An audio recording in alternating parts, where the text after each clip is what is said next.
Astaghfirullah.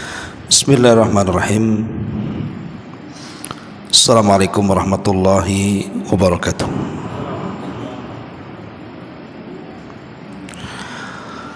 Alhamdulillah wassalatu wassalamu ala Rasulillah wa ala alihi wa sahbihi wa mawalah wa la hawla wa la quwata illa billahi wa ba'du. Alhamdulillah, segala puja dan puji hanya milik Allah subhanahu wa ta'ala. Salawat dan juga salam kita hadiahkan kepada Rasul kita Nabi besar Muhammad sallallahu alaihi wa ala alihi wasallam. Ma'asyiral muslimat yang dimuliakan Allah subhanahu wa ta'ala, alhamdulillah di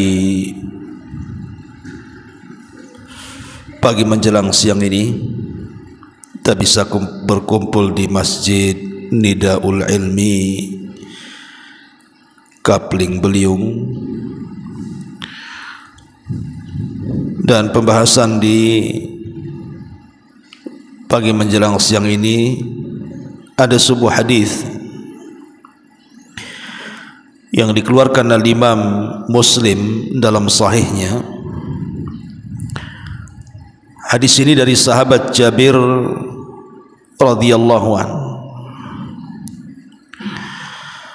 Nabi sallallahu alaihi wasallam bersabda, "Inna iblisa yada'u arsyahu 'alal ma' thumma yab'atsu sarayahu fa'adnahum minhu manzilatan a'zamuhum fitnatan yaji'u ahaduhum fayaqulu fa'altu kadha wa kadha fayaqul ma sana'ta syai'a qala thumma yaji'u ahaduhum fayaqulu ma taraktuhu hatta farraqtu bainahu wa baina imra'atihi qala fayudnihi minhu wa yaqul ni'ma anta."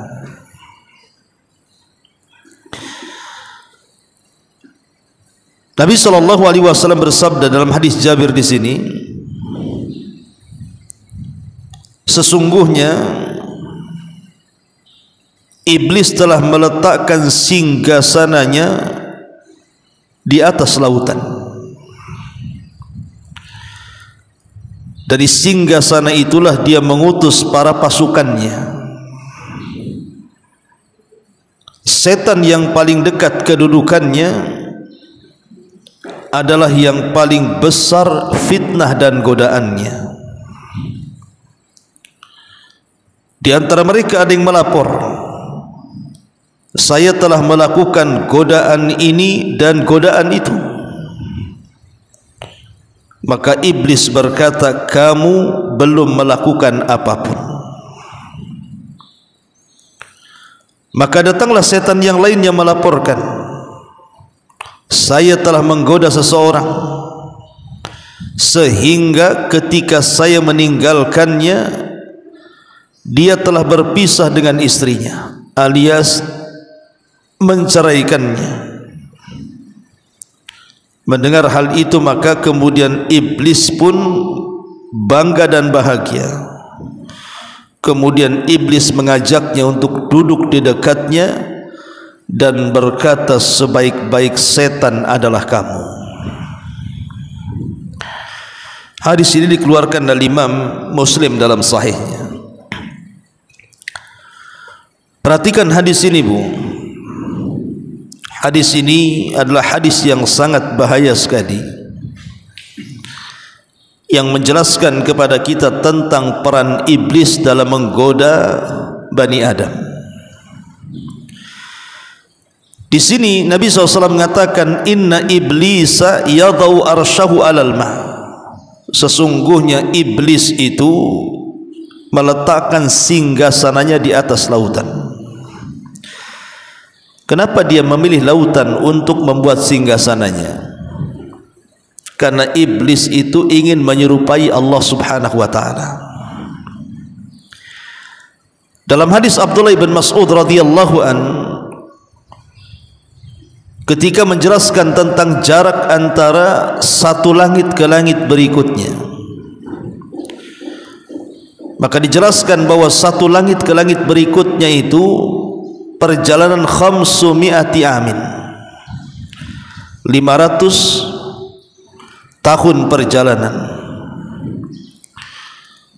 Begitu juga dari langit ke langit berikutnya sampai ke langit ketujuh, termasuk dari langit ketujuh ke kursi juga kurang lebih 500 tahun perjalanan. Kemudian di atas kursi ada lautan, dan di atas lautan ada arsy, dan Allah di atas arsy. Lah ketika arsyur Rahman, arsy Allah subhanahu wa ta'ala berada di atas lautan, makanya iblis ingin menyerupakan dirinya dengan Allah subhanahu wa ta'ala, maka dia membuat singgasananya di atas lautan. Persis seperti dialognya Nabi SAW dengan anak Yahudi namanya Ibnu Sayyad, yang para sahabat menyangka dia adalah Dajjal. Lah salah satu dialog Nabi SAW dengan Ibnu Sayyad itu, ketika Ibnu Sayyad menyebutkan kalimat wa kana arsyuhu alal ma, sesungguhnya singgasananya di atas lautan, disyaratkan kepada Dajjal, maksudnya kepada iblis. Ya, karena lautan adalah tempat yang dipilih iblis untuk membuat singgasananya. Makanya hati-hati orang yang berlayar, karena lautan adalah tempat yang diambil oleh iblis dan bala tentaranya sebagai tempat tinggal mereka, bahkan sebagai markas mereka. Kemudian Nabi SAW mengatakan thumma yab'atsu saraya, dari atas lautan atau dari atas singgasana yang di atas lautan itulah iblis mulai mengutus pasukannya. Jadi setiap hari iblis itu mengutus utusannya dari lautan ke daratan. Untuk apa? Untuk menebar was-was di tengah-tengah Bani Adam, di tengah-tengah kita. Yang terkena was-was pasukan iblis ini, akhirnya mereka pun mulai bermaksiat kepada Allah subhanahu wa ta'ala. Ada yang tadinya tidak ghibah jadi ghibah, ada yang tadinya tidak dusta jadi pendusta, ada yang tadinya tidak maksiat tiba-tiba terdorong untuk melakukan maksiat, tiba-tiba dia mencuri, tiba-tiba dia berzina, tiba-tiba dia meninggalkan salat, dan begitu seterusnya. Jadi setiap hari iblis itu menyebar pasukannya untuk menebarkan was-was di tengah-tengah umat manusia. Kemudian Nabi SAW mengatakan fa'adnahum minhum manzilatan a'dhamuhum fitnatan,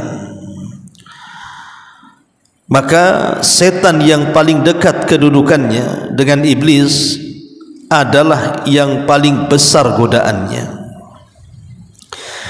Jadi nanti setelah setan ini mengutus pasukannya, iblis ini mengutus pasukannya, dalam satu hari itu mereka berhasil menggoda fulan dan alan, maka mereka akan pulang dalam satu hari itu melaporkan apa yang mereka telah lakukan. Maka dari sekian setan itu, ada setan-setan yang oleh iblis didekatkan kepada dirinya. Lah kalau ada setan dari pasukan iblis yang didekatkan kepada dirinya, ketahuilah bahwa setan ini yang paling besar fitnahnya, yang paling besar godaannya.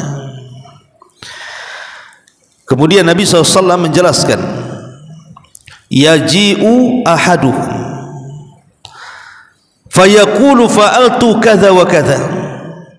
Lalu di antara mereka yang sudah bertugas itu menghadap kepada iblis, kemudian melaporkan bahwa dia telah melakukan ini dan itu. aku sudah melakukan ini dan itu, aku sudah menggoda si anu tuh. Dulu rajin sholat, sekarang sudah tidak sholat lagi. Aku sudah goda si anu, dulu dia suka sedekah, sekarang sudah tidak sedekah lagi. Aku sudah goda si anu, dulu pendiam, sekarang tukang gibah tuh. Aku goda si anu tuh, dulunya dia tertutup auratnya, sekarang sudah tidak menggunakan lagi pakaian yang menutup auratnya. Disebutkan satu-satu untuk keberhasilannya. Tapi iblis tidak takjub dengan laporan itu, kan itu sudah biasa hari-hari. Makanya kemudian iblis mengatakan, ma fa'alta syai'an, hakikatnya kalian belum melakukan apa-apa. Itu sudah biasa itu. Yang seperti itu sudah biasa. Yang tadinya dermawan jadi bakhil, yang tadinya menutup aurat jadi membuka aurat, yang tadinya tidak suka gibah jadi suka gibah. Itu sudah biasa itu.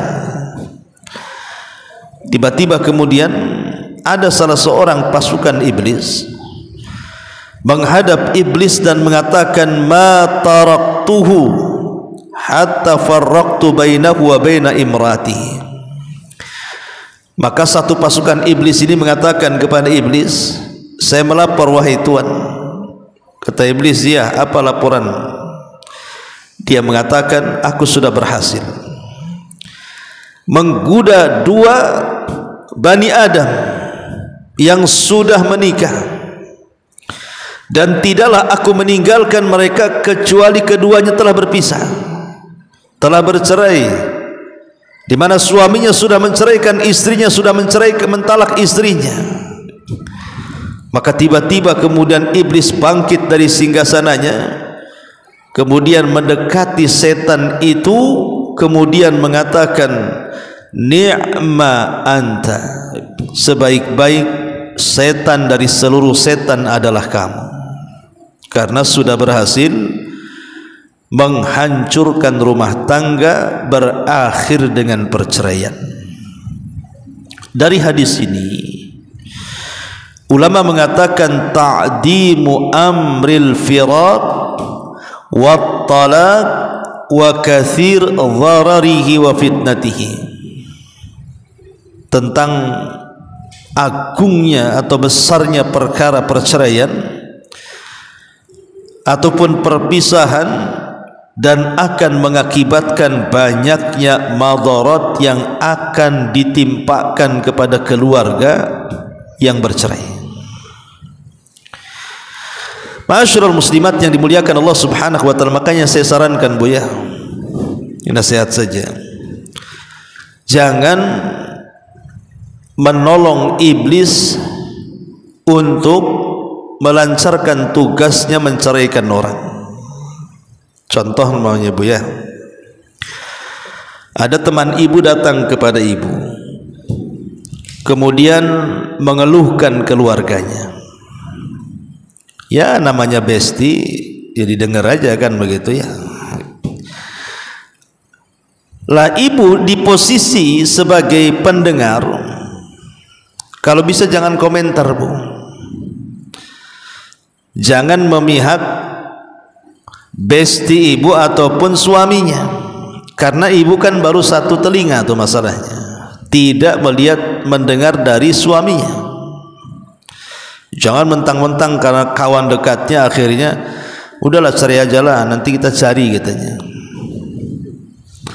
Lah kalimat seperti ini sama dengan meloloskan iblis dalam tugasnya. Kalau ibu justru menganjurkan atau mengompori atau memanas-manasi orang bercerai, itu sama saja ibu jadi kaki tangan iblis tuh. Tapi sebaiknya Bu, kalau ada orang yang minta nasihat apakah saya harus bercerai dengan suami saya, sebaiknya jangan bercerai, apapun kasusnya. Jadi tetap pendapat ibu jangan bercerai. Soal nanti dia bercerai itu urusan dia, tapi kita kemudian tidak menjadi kaki tangan iblis. Karena kalau orang sudah bercerai Bu, itu madaratnya banyak. baik kepada si suami, baik kepada si istri, baik kepada keluarga suami, baik kepada keluarga istri, baik kepada teman-teman suami, baik kepada teman-teman istrinya, ataupun yang lebih daripada itu kepada anak-anaknya. Akibat bercerai, Bu, lihat akibat perceraian kan, banyak anak-anak yang terlantar. Akhirnya si ibunya kawin lagi, dapatlah dia ayah tiri. Kemudian si ayah ini kawin lagi, dapat pula ibu tiri. Ayah tiri dan ibu tiri rupanya tidak mencintai si anak tadi. Apa yang terjadi? Akhirnya terlantar anak ini kan. Makanya datang iblis dan mengatakan, sudah nak, kau sudah tidak diakui bapakmu, sudah tidak diakui ibumu, sudah jadi anak angkatku sajalah katanya. Nah, akhirnya jadi anak angkat iblis pula tuh. Dan biasanya kalau orang sudah menikah kemudian bercerai, akhirnya banyak terjadi masalah kan, Bu. Seorang suami bercerai akhirnya stres berzina, naudzubillah. Kemudian si istri juga begitu sama. Jadi akan merusak tuh, rusak ibadahnya, rusak muamalahnya, macam-macam rusak tuh. Pokoknya perceraian itu pasti akan merusak segalanya. Ya, maksudnya yang saya maksudkan di sini bukan perceraian yang dibolehkan. Ya, tidak semua perceraian itu terlarang, tidak ada perceraian yang dibolehkan. Bahkan jadi solusi juga cerai itu terkadang. Bagi orang yang suami istri berumah tangga kemudian bercekcok, terkadang cerai itu solusi daripada agama. Tapi yang dimaksud cerai di sini artinya cerai yang kemudian memadaratkan, membawa madarat besar bagi keluarga dan anak-anak. Cerai yang tidak ada sebabnya. Makanya kenapa kemudian Nabi SAW mengatakan, siapapun wanitanya yang meminta cerai kepada suaminya tanpa ada sebab, maka wanita itu terlaknat dan terlaknat. Siapapun wanitanya, tiba-tiba dia menghulu suaminya tanpa sebab, maka wanita itu terlaknat, kata Nabi. Karena perkara perceraian ini bukan perkara mudah, karena ikatan yang paling kuat dalam Islam ini adalah ikatan pernikahan. Itulah disebut dengan mitsaqun ghalid namanya. Ma'asyiral muslimat yang dimuliakan Allah Subhanahu wa taala, baik kita akan kembangkan sedikit. Ma'asyiral muslimat yang dimuliakan Allah Subhanahu wa taala, tentu dalam kehidupan berumah tangga, saya, ibu atau siapapun lah, menginginkan keluarga itu seperti firman Allah Subhanahu wa taala, wa ja'ala bainakum mawaddata wa rahmah. Ingin mendapatkan tiga perkara kan, Bu? Ingin mendapatkan ketenangan, ingin mendapatkan kecintaan, dan ingin mendapatkan kasih sayang. Saya kira seluruh rumah tangga kaum muslimin menginginkan tiga perkara ini. Rumah tangganya ingin tenang, rumah tangganya dibangun di atas kecintaan, dan rumah tangganya dibangun di atas kasih sayang. Sebab kalau tiga perkara ini ada dalam rumah tangga, insya Allah rumah tangga ini penuh dengan kebahagiaan. Tapi masalahnya, Bu, tidak semua rumah tangga itu sesuai dengan keinginan kan, Bu. Ada saja rintangan di tengah jalan itu, sehingga banyak kemudian rumah tangga tidak sesuai dengan cita-cita dan keinginan, kandas pula di tengah jalan dengan cara tadi adanya perceraian tadi. Maka ada beberapa perkara, Bu, penyebab kenapa rumah tangga ini hilang sakinahnya, hilang mawaddahnya, hilang rahmatnya, ditambah-tambah memang pasukan iblis itu datang kemudian ikut mengacaukannya. Apa penyebabnya? Dan apa pula solusinya? Ma'asyiral muslimat yang dimuliakan Allah Subhanahu wa taala, pertama, Bu, kalau ibu sedang bermasalah dengan suami, atau boleh jadi suami sedang bermasalah dengan istri, terjadi pertengkaran lah.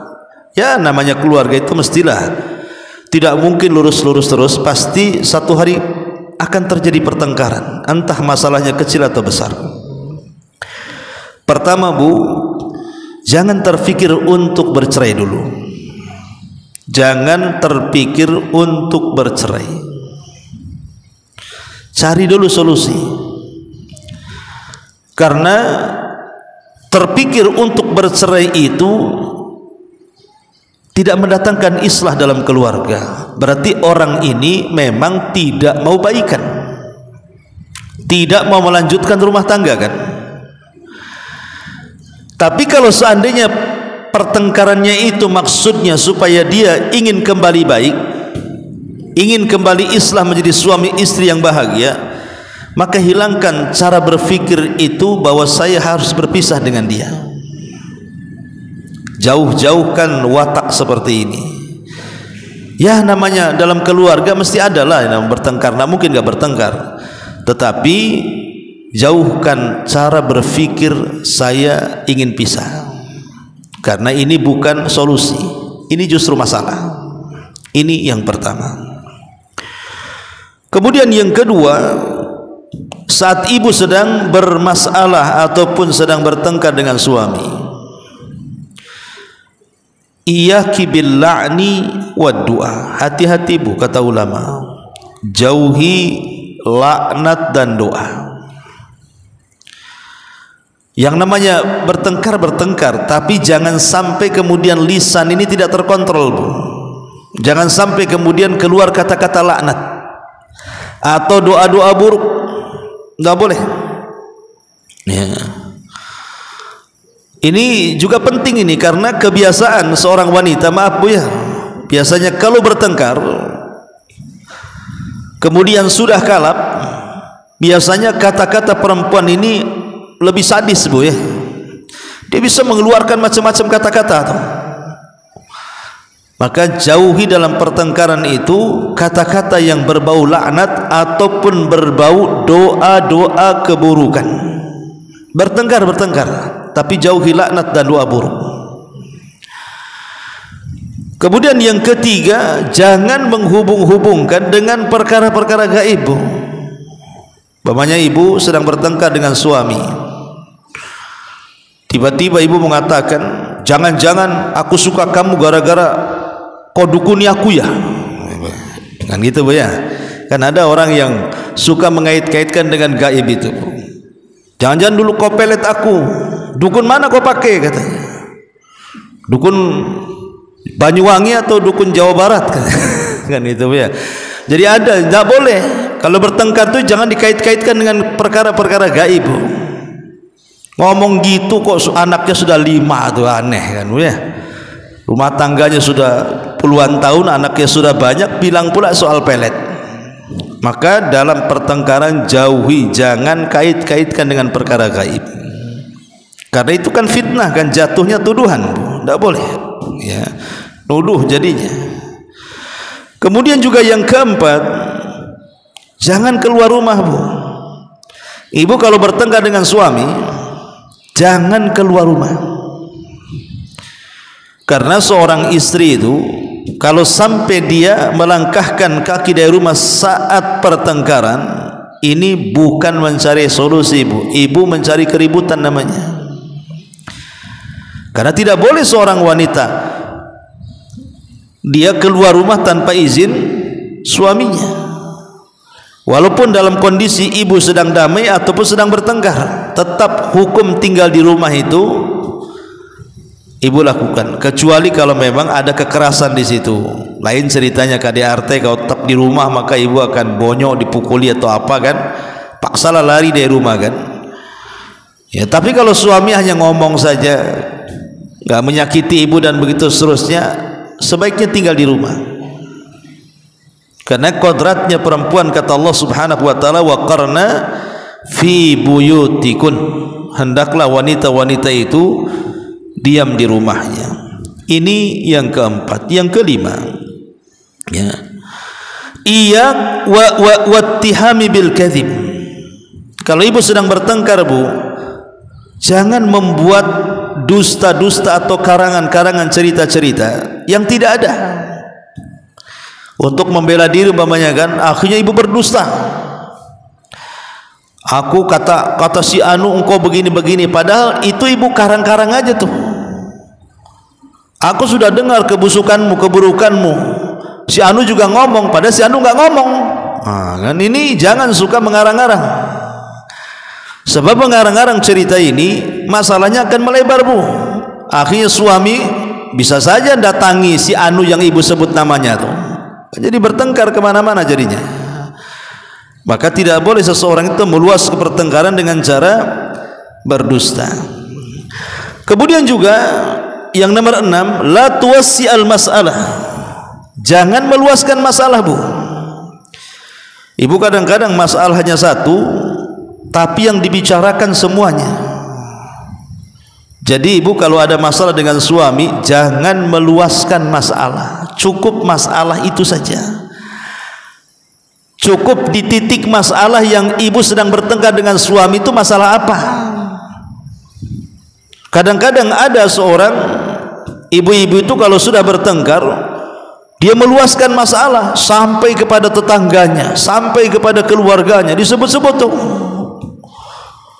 Oh, jangan-jangan keluargamu seperti itu juga katanya. Lah, keluarganya kok dibawa-bawa pula.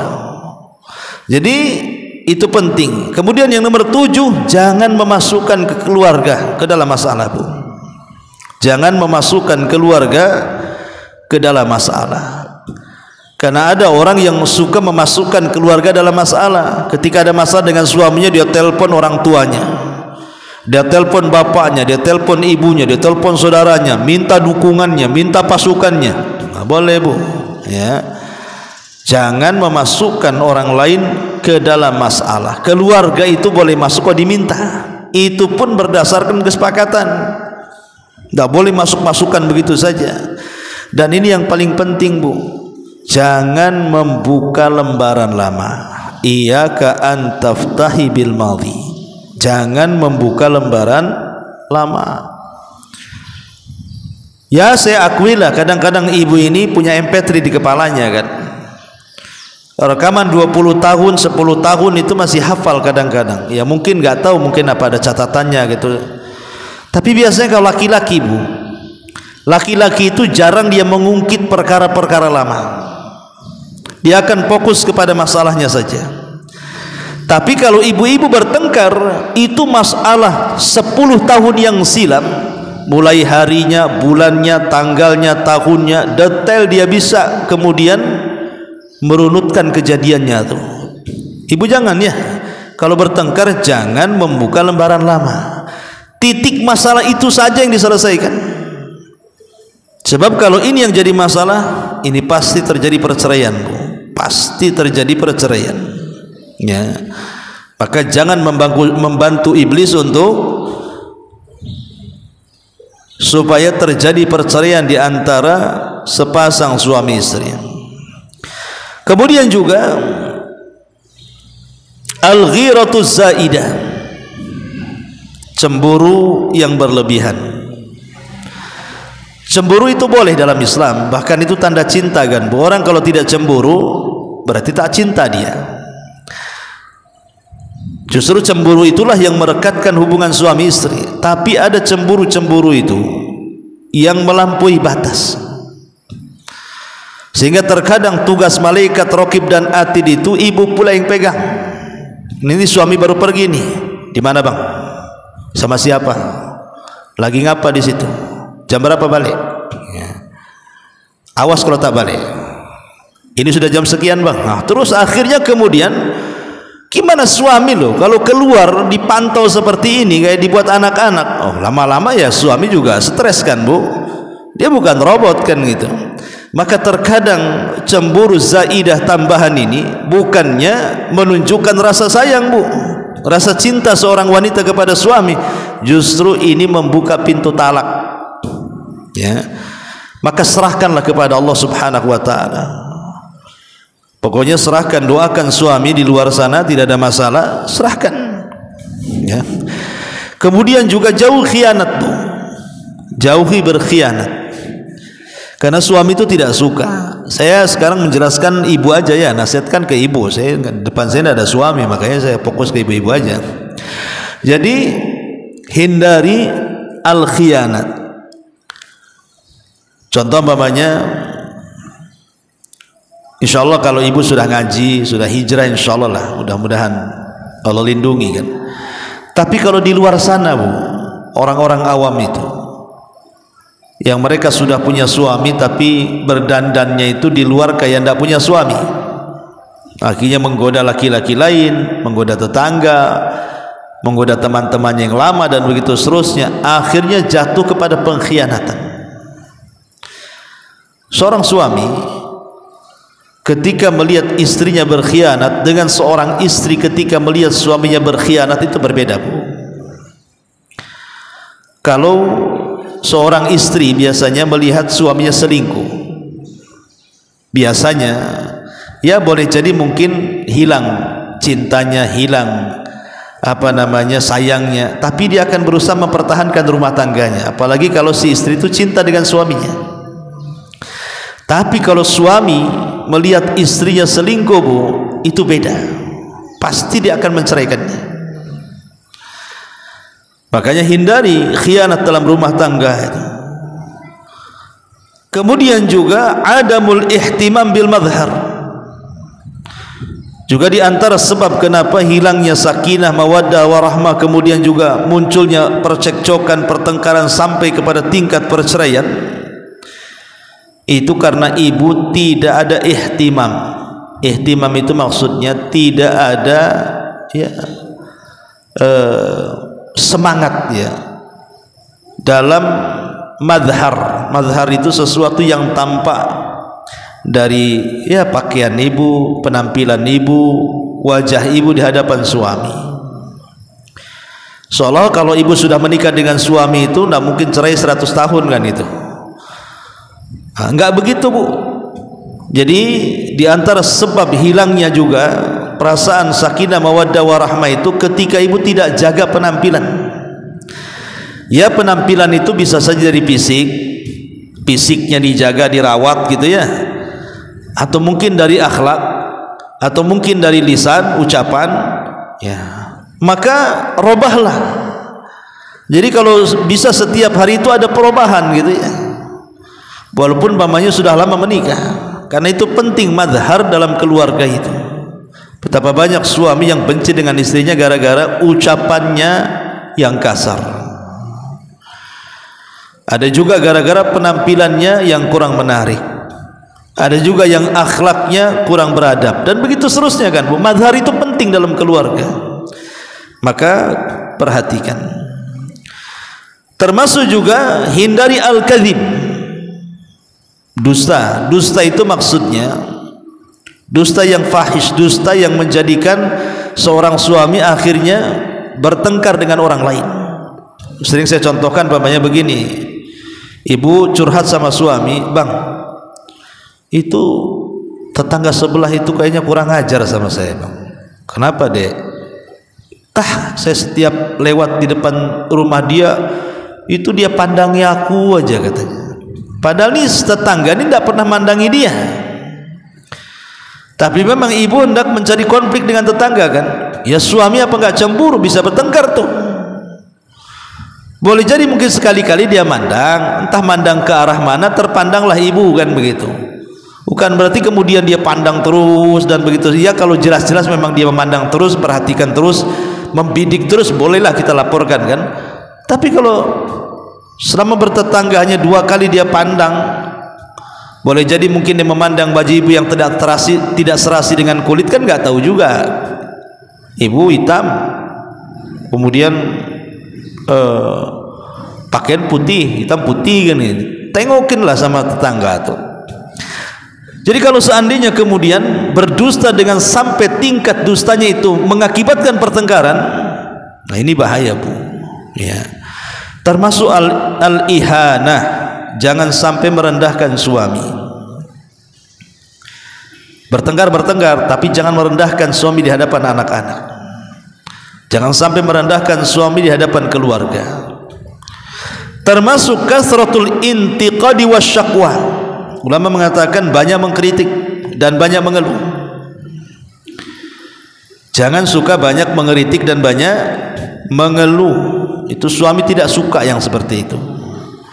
Termasuk al-kasul wal bakhil, malas, bakhil, at-tasallut, mau menang sendiri. Itu Itu yang hal-hal yang seperti ini Bu, ini pemicu hilangnya sakinah, mawaddah dan rahmah. Intinya jangan sampai kemudian perkara-perkara ini menjadikan iblis ini berhasil untuk mencerai-beraikan rumah tangga kaum muslimin yang target utamanya adalah orang yang berkeluarga.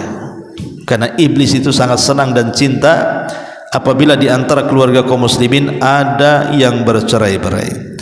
Wallahu a'lam. Ini di antara keterangan hadis dari Jabir radhiyallahu anhu yang dikeluarkan oleh Imam Muslim dalam sahihnya. Sebelum saya tutup, silahkan Bu kalau ada yang mau bertanya. Ya. Tanya pertama, seorang berhutang dengan saya, dia bayarnya cicil 2 kali, pada cicilan 1 dan cicilan pertama, dan yang kedua dia melebihkan uang cicilan dari kesepakatan. Saya sudah menolak karena takut itu riba, tapi sebelum dia mengatakan kalau kelebihan uang itu untuk anak saya. Bagaimana Ustaz hukum uang kelebihan tersebut? Apakah harus kami kembalikan atau gimana? Ya, alhamdulillah. Membayar hutang itu sebuah kewajiban karena termasuk jazaul ihsan ilal ihsan. Kalau orang berbuat baik kepada kita, maka hendaklah kita berbuat baik kembali kepada orang yang telah berbuat baik kepada kita. Orang itu sudah berbuat baik kepada kita, meminjamkan uangnya, maka apabila sudah sampai temponya, balikan. Jangan membalas kebaikan dengan keburukan. Nah, salah satunya juga kalau mau melebihkan dari bayaran itu jauh lebih baik lagi. Jadi ibu utang sama saya 100, kata saya bayar bulan depan Bu ya. Kemudian ibu melebihkan 110, maka itu sebuah kebaikan Bu. Melebihkan bayaran hutang sebuah kebaikan karena itu bentuk balas budi namanya. Yang jadi riba itu kalau pihak peminjam memang terkenal rentenir atau suka membungakan uang, ngomong atau tidak ngomong, bicara atau tidak bicara, memang dikenal kalau minjam sama dia 100 harus balikan 110. Lah kalau itu yang terjadi maka tidak boleh, itu sudah masuk pada riba. Tapi kalau ibu meminjam kepada orang yang tidak dikenal dia suka membungakan uang, meribakan uang, maka sebagai budi baik kita, maka kita lebihkan. Ya, dan ibu terima saja kalau saya lebihkan, itu hadiah karena sudah berbuat baik kepada orang itu, namanya busyrul ajil namanya. Itu kabar gembira yang didahulukan di dunia. Karena ada orang yang melebihkan dari hutang yang kita hutangi, padahal niat saya ngutangi itu ingin dapat pahala, rupanya bukan hanya dapat pahala tapi juga dapat kelebihan dari pembayaran tadi. Tidak ada masalah, tidak usah dibalikan. Ya, wallahu a'lam. Ya. Buang angin setelah salam pertama, sebelum salam kedua, apakah sholatnya sah atau harus diulang? Ya, alhamdulillah. Hukum dalam sholat, salam itu bagian daripada rukun. Salam itu bagian daripada rukun. Apakah kemudian kedua-dua salam, maksudnya salam assalamualaikum, assalamualaikum, ataukah salam ke kanan saja? Ada yang mengatakan bahwa yang rukun itu adalah salam ke kanan saja, ke kiri itu sunnah. Ke kiri itu sunnah. Artinya kalau seandainya seseorang sudah salam ke kanan tiba-tiba mengeluarkan angin dan dia belum salam ke kiri, dianggap sah karena sunnah, kan begitu ya. Lain kalau dia rukun, ya. Itu sebagian para ulama mandang seperti itu. Ada yang mengatakan dua-duanya rukun. Kalau dua-duanya rukun berarti kalau kentut belum salam ya batal sholatnya. Tapi Allahu a'lam ya, bahwa salam yang rukun itu adalah salam ke kanan. Jadi kalau seandainya orang sudah salam ke kanan, assalamualaikum warahmatullahi gitu ya, maka itu sudah sempurna sholatnya. Karena ke kiri ini hukumnya sunnah saja. Wallahu a'lam.